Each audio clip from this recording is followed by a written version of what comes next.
Sathya Sai Speaks, Volume 15, Chapter 1.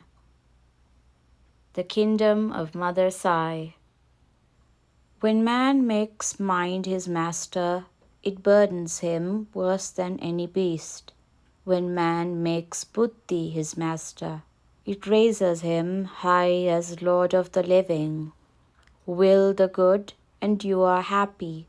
Will the bad, and you are sad and lost. Don't will at all, and be at peace. This is the truth, the word of Sai. Embodiments of the divine Atma, teachers and students, man has achieved immeasurable progress in science and technology. But in the field of morals, he is still unable to rid himself of narrow cynicism, limited outlook, and the demonic hold of selfishness, pride, envy, and other evil traits. When we examine the basic cause for this state of affairs, we discover that it is the consequence of egoism that has struck deep roots in the heart of man. It has reduced man to the status of a puppet. It pollutes his thoughts, words, and deeds. It directs him to gather and hoard material riches. It does not allow the Atma to shine forth. When the veil of egoism is set aside, the Atmic essence, and with it the Ananda and Jnana, will be revealed. Time is invaluable. Do not waste even half a minute. The hours that have passed cannot return. The wheel of time will not halt for any person. So examine your thoughts, words, and deeds, and find out whether spending precious time on them is worthwhile or not. Death is always waving its sharp sword over the head, but, unmindful of this imminent and inescapable fate, many are lost in plans to build rich, prosperous, and luxurious lives for themselves.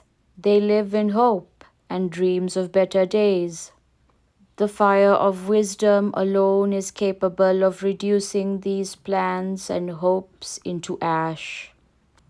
Education must broaden the vision. You are striving to gain education in this college in order to earn your livelihood. But it is very hard to earn riches, to use them rightly, and to keep them safe. When riches accumulate, pomp and pride become more insidious. As a result, one's character is lowered.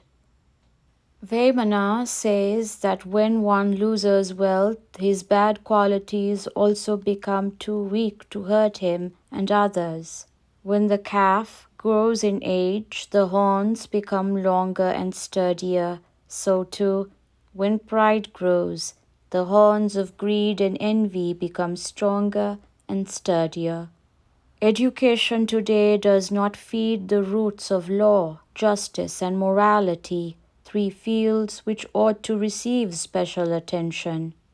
Can a system concerned with food for the stomach train pupils to meet the challenges of life which require a strong, self-reliant character?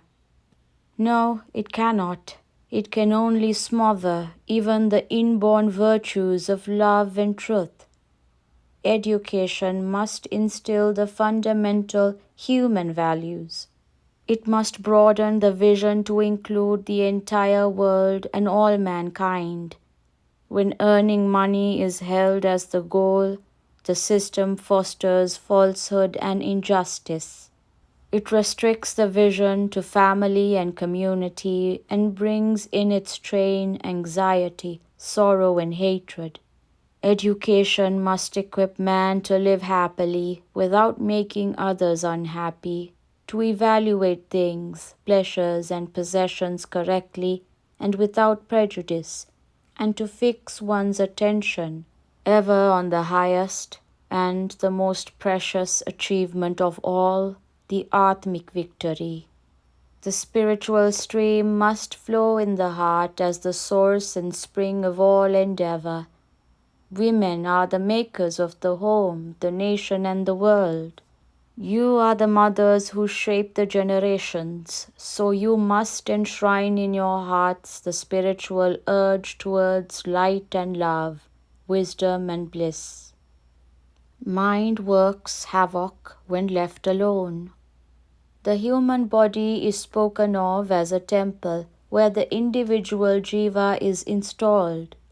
I would prefer to describe it as a house taken on rent by you. God is the master, the owner. The jivi, tenant, has taken it on rent and is occupying it.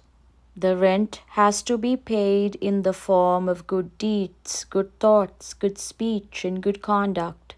But the tenant ignores the owner and does not pay the rent, so the master has to compel the man to vacate.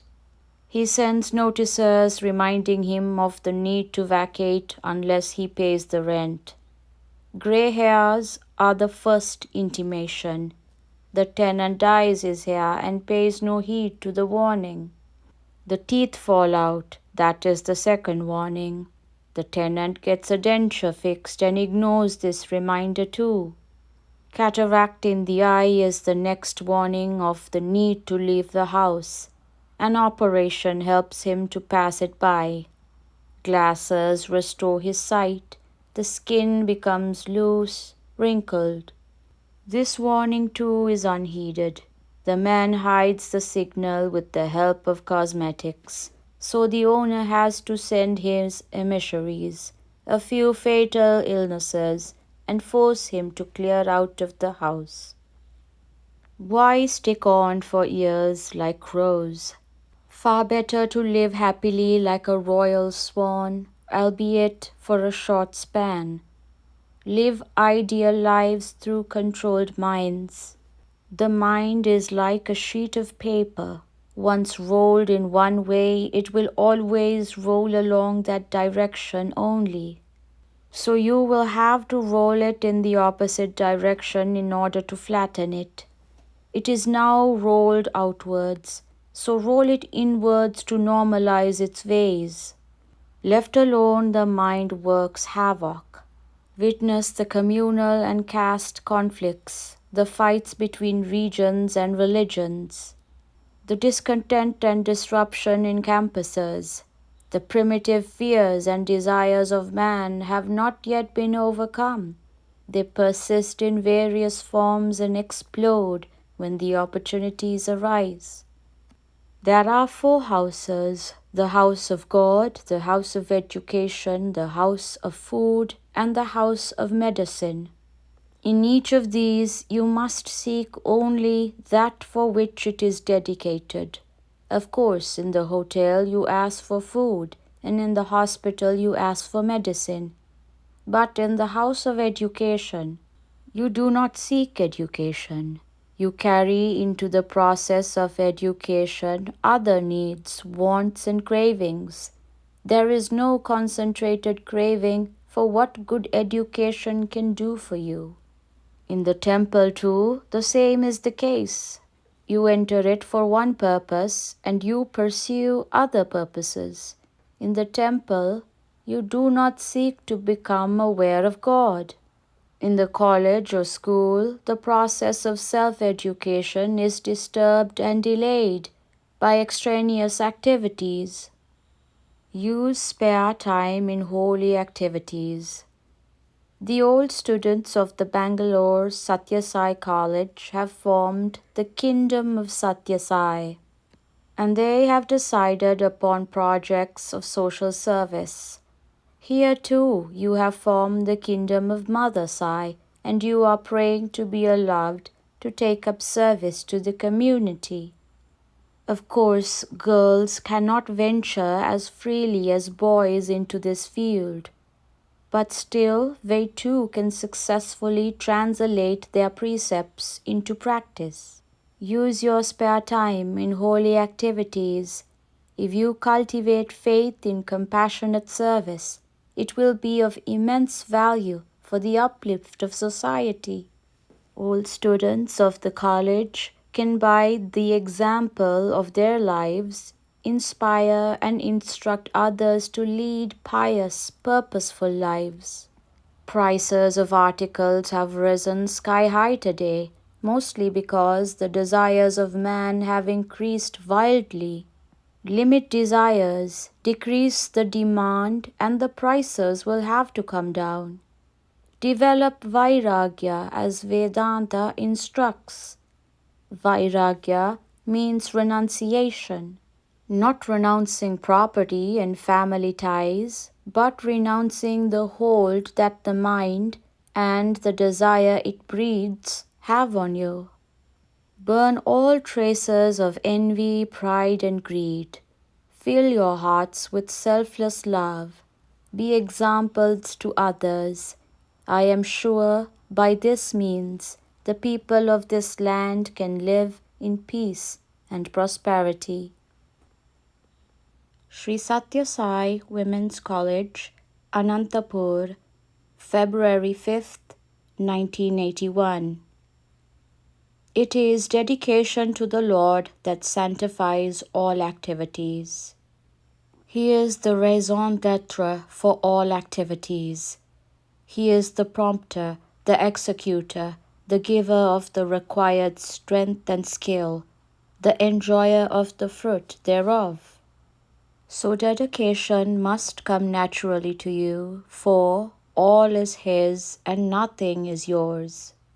Your duty is to believe. He is the impeller of your activities and draw strength from that belief.